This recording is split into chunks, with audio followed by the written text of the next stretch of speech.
Welcome again to another word of Torah with Moshe Abrams and Rod Bryant.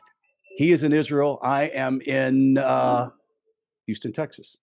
And it's really good to have you guys here. Moshe, you've been holding out on us a little bit because you haven't been putting a whole lot of grammar in.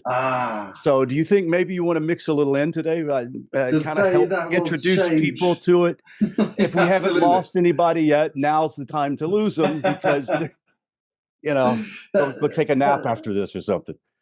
That's the thing. I always geek out on the grammar and I get very excited about it. And I'm so worried that people will get bored by it that I kind of, just piece it in little bit here, hide it in amongst the, when you give a pill to a dog, you have to grind up a little bit of jam, exactly. Hide it in some cheese. That's it. The Torah is my jam, That's right.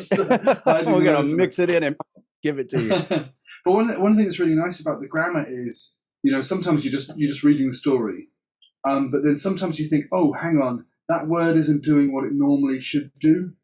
And then so when you look into it, you go, oh, it's this. And so can I tell you about something we noticed last night? We were studying in Miketz, the Parsha of Miketz. And it was the first time that Joseph had seen his brothers since he was put in the well. And he hasn't been knowing what's going on this whole time. And he sees his brothers and and it says that he saw them and he recognized them. But actually it says the word recognize twice. And the first time it says he recognized, and the second time he says he recognized. But it's a kind of a word called a hitpa'el, which I'm going to explain today. And that's when the person who's doing the verb is also the same person as who's being done to, which means that in the first case he recognized them. And in the second case, he recognized himself in them. And I was like, whoa, I've never seen that before. And it was just as soon as you saw the grammar, you're like, that means he sees that they've changed. Because when we last saw them, they didn't have the kindness. They dropped him in the well. And then they've just been kind to Benjamin. And now he sees them and he sees himself in them. And he's like, oh. And there's this whole thing about, we'll get into it when we get to it. But there's a whole thing about he spent so much time with Paro. No, I want you to continue. Even though you could assume that would be a situation if brother meets his brothers and he could see himself in them, but to hear it in the text and to realize it, he's like, oh man, these are really my brothers. Like they have really become my brothers. I can't wait till you do. Absolutely. It's going to be awesome. And he spent so much time with Paro that there's this danger that he's starting to think of himself as an Egyptian, but as soon as he sees the brothers, he's like, no, that's my people. Those are my guys, it's so sometimes the grammar gives you these beautiful little moments where you go, oh, it means something different than I thought it did, Right. So that's why I like it. But before we start, I'll put us in the context of where we left off last time, right? Yes. Because last time when we were working together, we were looking at God breathing into the nostrils of Adam for the first time. So this is obviously like a really critical moment. So that was our last verse. You can see at the bottom two lines of this slide here, as I make it big, but a pav. So that's either in the noses or in the nostrils, and it says nishmat, the soul of Chaim, the living soul, v'haya ha'adam lenefesh chaya, and it will be. And it was for Adam a living soul. So that's where we left off. So that's a pretty, climactic moment that we came in. And I'm immediately going to divert us from the story into this lovely chart here. Right. So this is really worth knowing. We've said a couple of times about how the Torah and the Hebrew always has a 3-letter verb root, right? And this is true. Every word in the whole language has a doing word underneath it, hidden in there. Sometimes they're very well known. Sometimes they're a little bit hidden. But this chart here is about what you do with that root. So what you have here is, can you kind of see how this looks like a menorah a little bit? Like you have this branch that's on this side, but it goes all the way across to this side. And then there's an inside branch. As a matter of fact, it's the first thing I thought. Oh, good. Oh, yeah. So that's the plan. And often people make it like pretty by writing these words on a menorah. So what's happening is this pa'al on this side is related to its opposite on this side, the nifal. And what these are the intensity of the verb. So the simplest one you get, the shoresh that we always start with, is this pa'al, right? Pa'al. And that is the simple active, right? Simple means we haven't messed with it. It's not intense. It hasn't changed.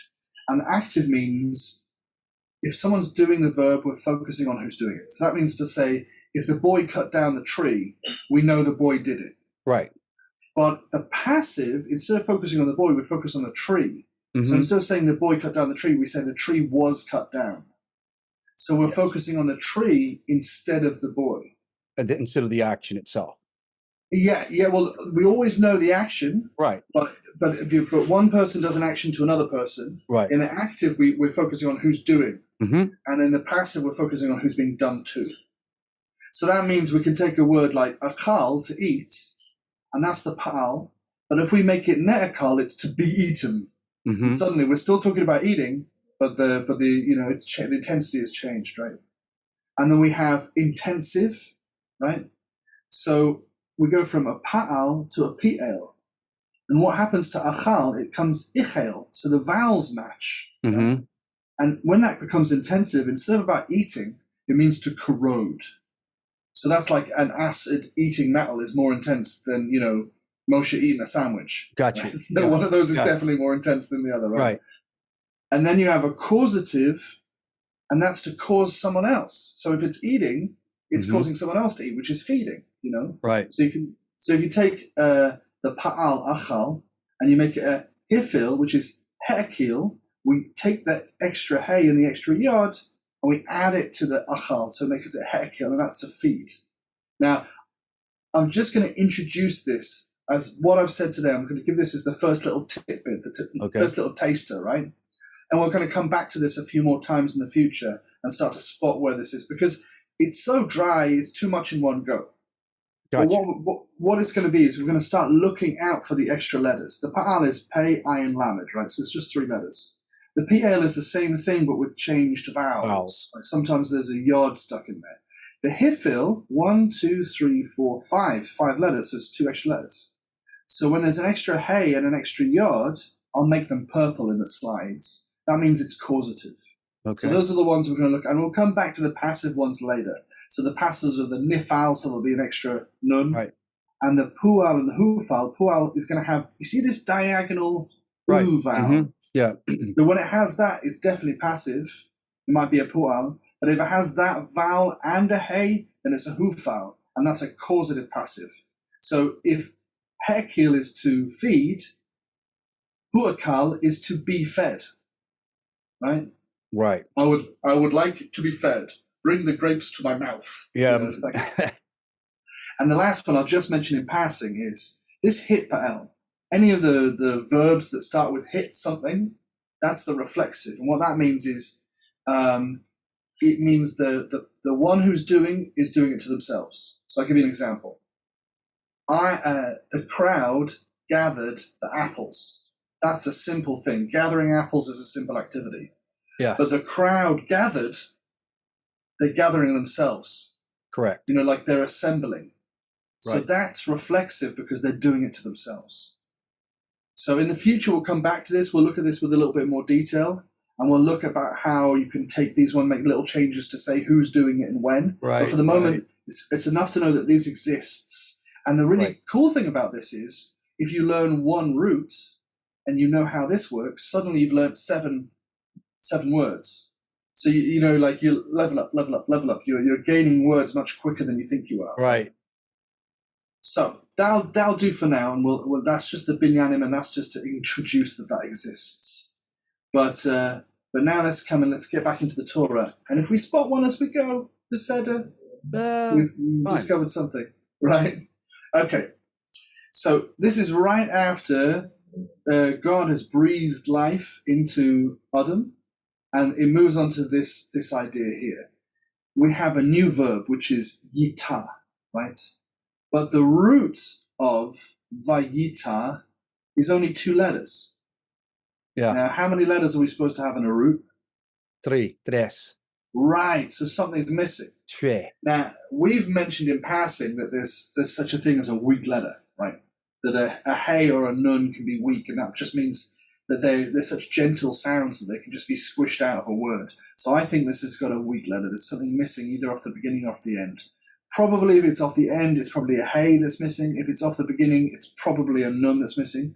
Not all the time, but most of the time. And down here, I have a definition here, which is nata. So it's nun tet ayin.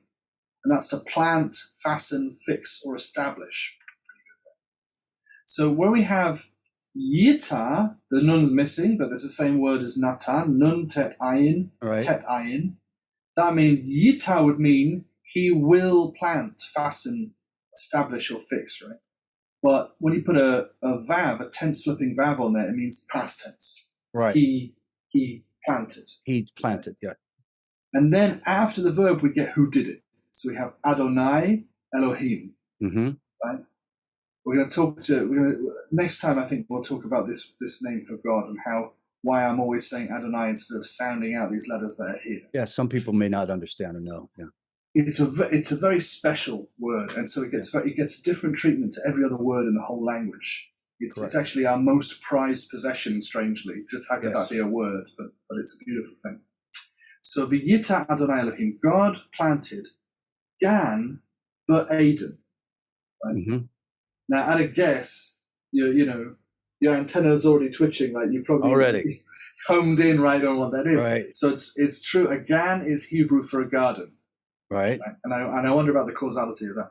So God planted a garden, and it says Ba'aden. Ba'aden. Yes. Now, there's a question about this because we always say the Garden of Eden. And you're like, right. What's Eden? Right. So is it like a place, or does it have a meaning? And bet as a prefix, because it's garden Ba'aden, means in or with.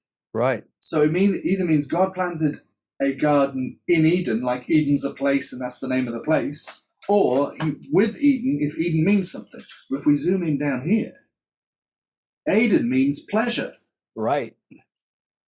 So did God plant a garden in a place called pleasure, or did he do it with pleasure? Like he took pleasure in planting it? Or did he do it and it was a place of pleasure? Absolutely. It could be all the above, actually. It could be all the above. Yeah. But that's important to know the nuance of the word, like the difference. Absolutely. Yeah. Incredible. Yeah. I love that. As a matter of fact, he created it in pleasure. Gosh. Yeah. That's a good concept. It's a fun idea, isn't it? Because it's but we're to return to that.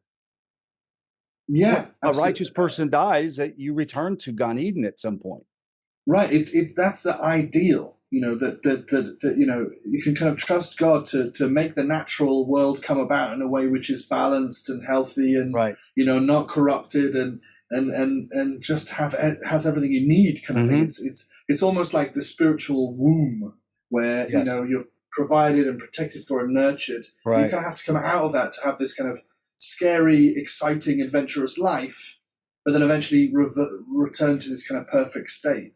But I want to give my opinion just for a moment.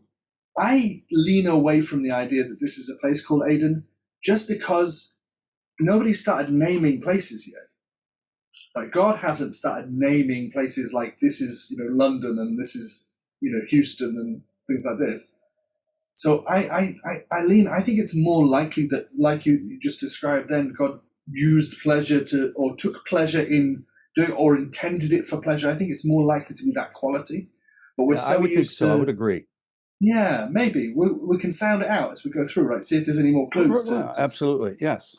Beautiful. And then it says Mikedem. And Mikedem is, again, another weird word, right? Because down here you can see that the definition for Kedem is two seemingly opposing things. It says east and antiquity. Now, at first glance, you go, well, antiquity is like old-fashioned times, right? So it's like a time thing. And east is like a physical space thing. Like modern scientists obviously talk about the space-time continuum as if space and time are different dimensions of the same thing. And actually, sometimes Hebrew does this as well. Kedem can mean the past, and it can also mean eastward, because that's where the sun comes up from. So if you're in the afternoon, the sun has already been in the east, and now it's heading towards the west. So it's always traveling in that direction. So same with the word olam, means forever and everything, right? It means everywhere and all time. You can depending on the context. So the Torah is very comfortable with this. So the question is, it says mi kedem, from Kedem. So did God plant it from the east or from antiquity? Like, did he start planting it way back in the past and carry on, or was he stood in the east reaching into the west? You know, it's a mysterious thing. So clearly in my mind, what I'm seeing here is that this place of pleasure has existed from the beginning. Right. That's nice. It's not a garden. It's not a jungle. It's not in the South rainforest. It's a place that has existed from the beginning. Maybe that's where all souls have come from. Maybe, yeah. So there's something to think about. Then you're considering it in terms of a principle. Like, this is the same as we saw in Bereshit, when you were talking about how, there was light before there were suns and stars and moons and stuff. So we were talking about the general concept of light, an underlying ideal of light. And then when there's things which flow and things which are fixed, that's the underlying idea of things which are fixed and things which flow. Now you're saying there's a concept of pleasure and comfort and appropriateness that's been there from the beginning. And when God has brought this person into existence and breathed in their nostrils to make them into a person, he's immediately concerned with what they need. Where am I going to put them? What are they going to need? I'm going to make a place which is perfect for them. God creates this place and then raises us in this environment and then sends us out into the world once we're tough enough to cope with the world. Right. But there's this cool thing that happens in the second book of the 5 books of Bereshit, where then God invites us to do the same thing back. Correct. Because all our needs are physical. We need air and a certain amount of warmth and fruit and stuff like this. Right. God doesn't need any of those things, but God says, make me a holy place. Make me a mishkan, a tabernacle, and then a temple. And it's not, God doesn't have any physical needs. It doesn't have to have like radiators or, air conditioning or anything. But God has ritual needs. It has to be ritually pure. It has to not have been defiled by something considered to be unpleasant to God, like, pig's blood or sin. Right. So it has to be ritually pure. And so effectively, God has made a whole vast universe, which is basically inhospitable to us, doesn't have what we need, and made one pale blue dot that has everything we've ever needed in all of human history. Right. And then in that blue dot, which is full of sin, he says, make me a tiny spot that's ritually pure that I can stand. So he's inviting us to do for him what he did for us, but in a way that makes sense to God. Like, is that? Yes, no, absolutely. That's beautiful. You're getting all these bonuses. You're just listening and you think you're just going to learn Torah words or Hebrew words. You learn to analyze verses in scripture and get better meaning too, depth. This is the danger. You open yourself up to Torah and you start going, oh, what does that mean? And then what does it really mean? And what does it really, really mean? You're going deeper and deeper. So after this mysterious concept of Kedem, it says v'yasem sham. Now it's interesting because those two words look very similar, but you notice how the dot on the first letter here is on the left hand side. Mm-hmm. So that makes it a letter sin instead of a letter shin. So it makes a s sound. So v'yasem. And that means to put or to establish. And sham means there. Yes, that's a good one to remember. Po means here, and sham means there. So you can think of it like shampoo. Putting shampoo on your head in the morning. So, and he put there, right, v'yasem sham, and he put there et ha'adam asher yatzar, which is the adam, the person. Asher means that or which, and yatzar means he made, right? Because we had that recently. That God formed Adam from the Adamah, from the dirt, from the earth. So that's that word returning. So immediately in the same sentence as saying he made this garden, the first thing he does is put the person there. So clearly the very central to the purpose of this place is to put the Adam there, and very central to the place is pleasure. Right. A lot of the time people say, why did God make people? Well, clearly he took pleasure in making us, because the very essence of pleasure was just somewhere to put us. So he takes pleasure in us, and he wants that to be mutual, I think, Okay. Oh, agree. And then he starts yitzmaching, right? So vayatzmach, you can see down here, I'm putting a lot of definitions. definitions in here because we're getting a lot of new words. And every now and again, we have this just burst of new words all in one go. If they come, now and then, we can kind of just integrate them, but sometimes we want to have like notes on here. So tzamach is to sprout, spring up, or grow up. So the yatzmach Adonai Elohim, God caused to spring up, min ha'adamah, which is from the earth. The thing you always want to, if you get confused between Adam and Adamah, the hay, you see the hay here, that's what makes it ground, the feminine hay at the end. So you can say hay grows from the ground. And that's good. That's good. That's good. Yeah. So min ha'adamah, kol eitz nechmed. So chamud. When you see a little kid, we were just talking about your grandkid earlier, and when you see a little kid being adorable, you say, "Oh, chamud." So sweet, so pleasant, And so for a girl, it's chamuda, and for a boy, it's chamud.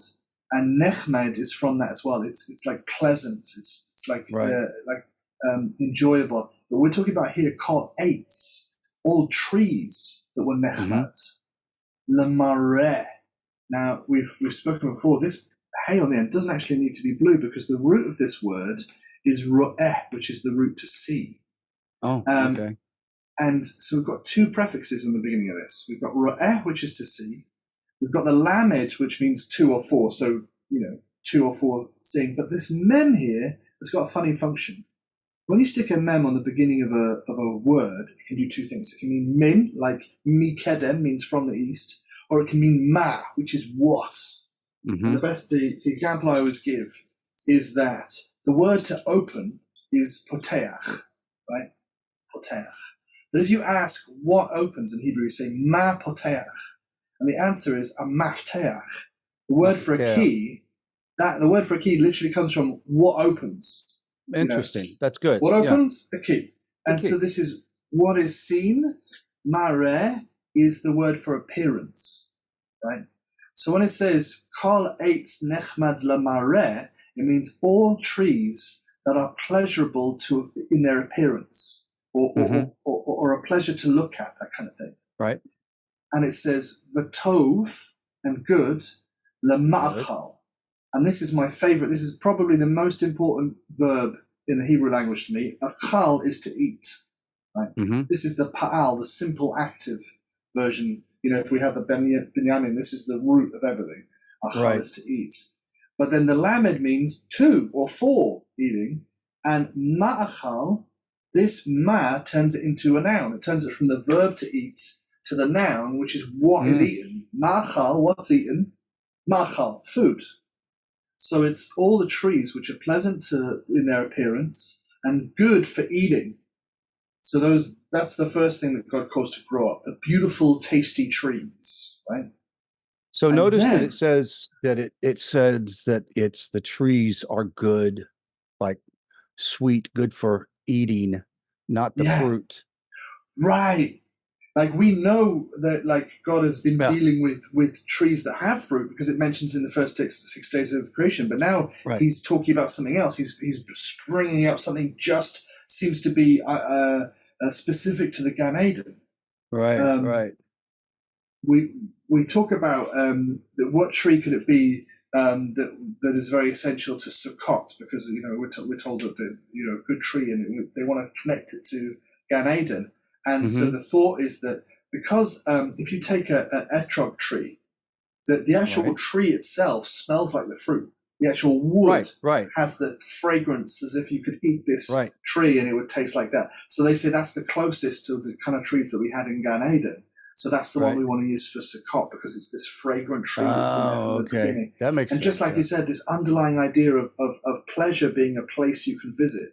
And then so for Sukkot, we want to take a little taste of that, essence of pleasure and involve it in just smell it and get a sense of heaven, you know what I mean? But note to self, wouldn't recommend eating the fruit, okay? Yeah, resist it, Although, in Israel, right after Sukkot, you go down to Jerusalem and you'll smell it everywhere. Oh, yeah. And all the local boys will make smoothies. You get these stands. Yeah, they get a great big chunk in esrogs and they blend it all up.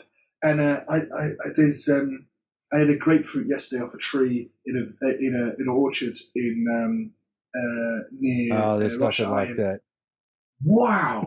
I was looking at it, I was like, that, I can't tell whether that's an orange or a lemon, but it was a grapefruit, and it blew my socks off. And I think estrog is kind of like that. It's very citrus, very fresh, you know. And if you It just smells amazing, like it's an amazing smell. Just you can waft it around and already you're getting it. So imagine if it goes through a blender and it's, you know, and it's got a week's worth of prayer stuck in it as well. You're connecting to God through this fruit. I'm sure if you added some sweetener to it, it would probably be very pleasant to eat. I just have tried it raw, and it's not like yeah. It's intense, rather toxic. Tasty.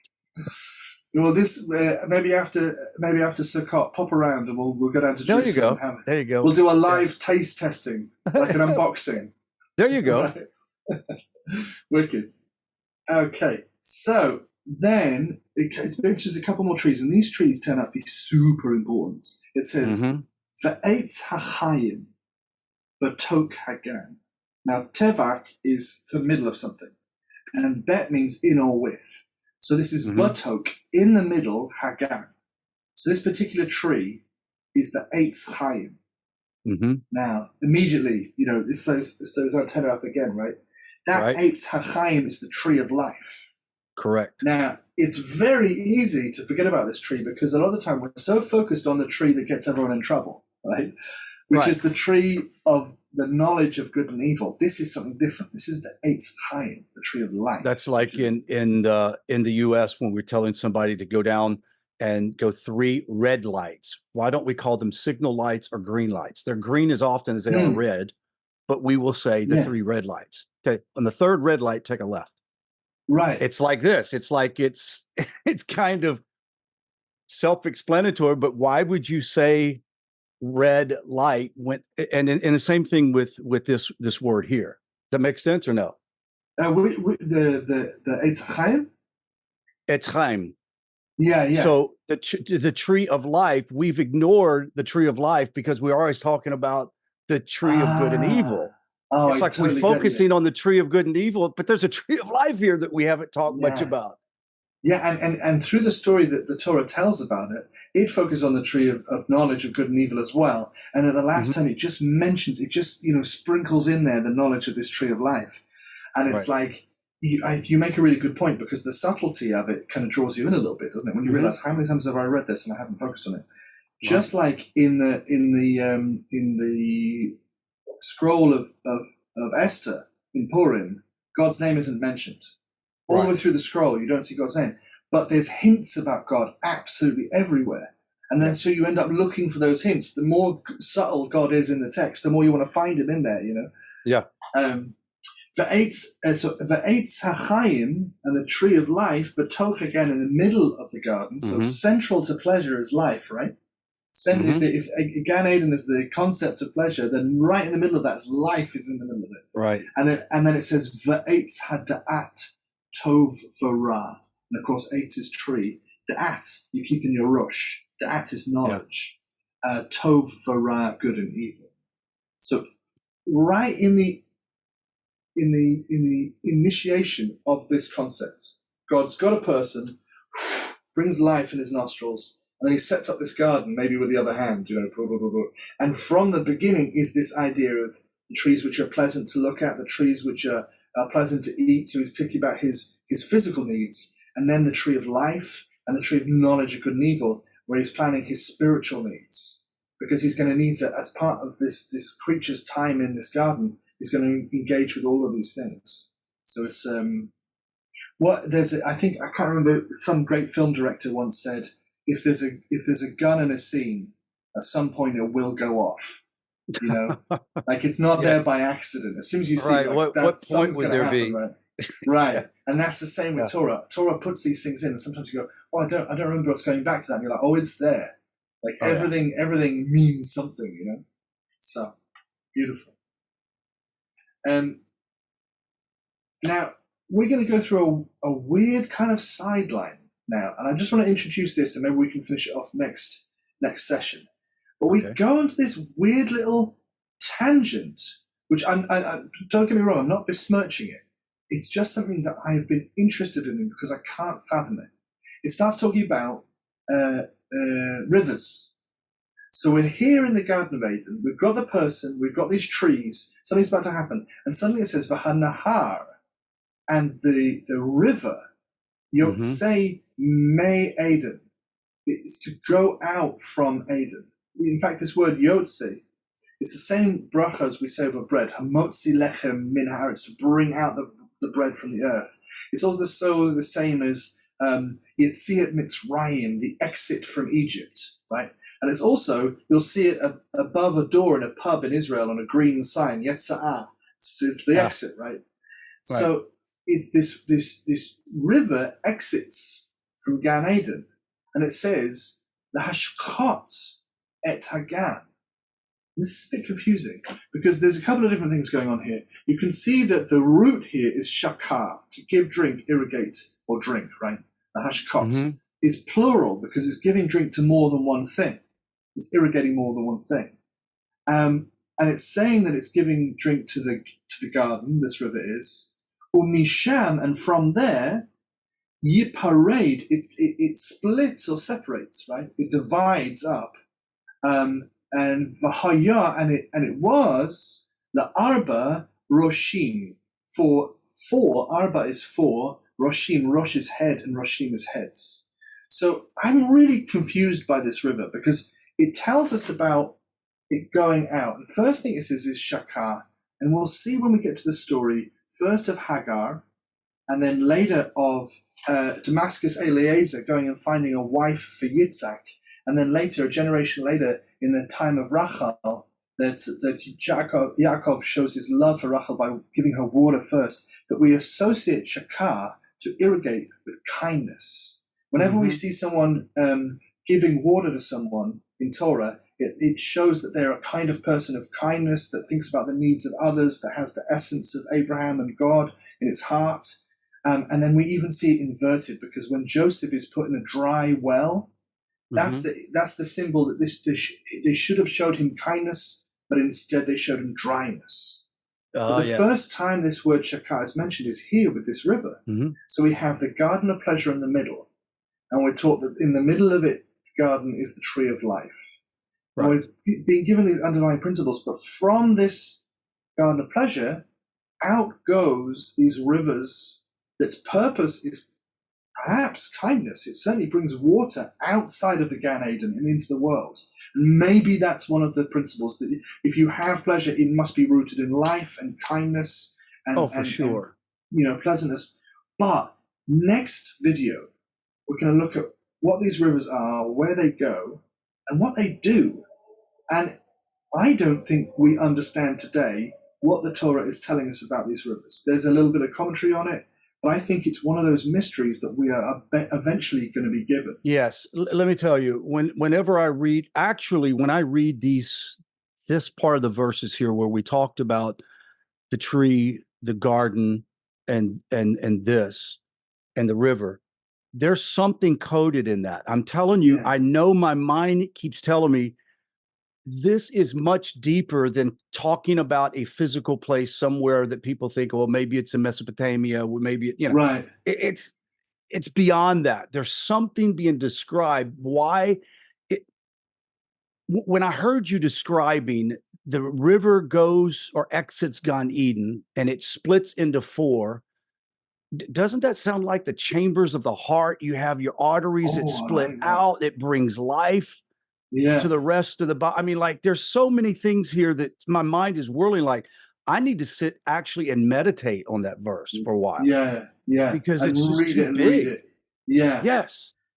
We get told at the end of the story of Adam and his wife being in the Garden of Eden that we can't go back there.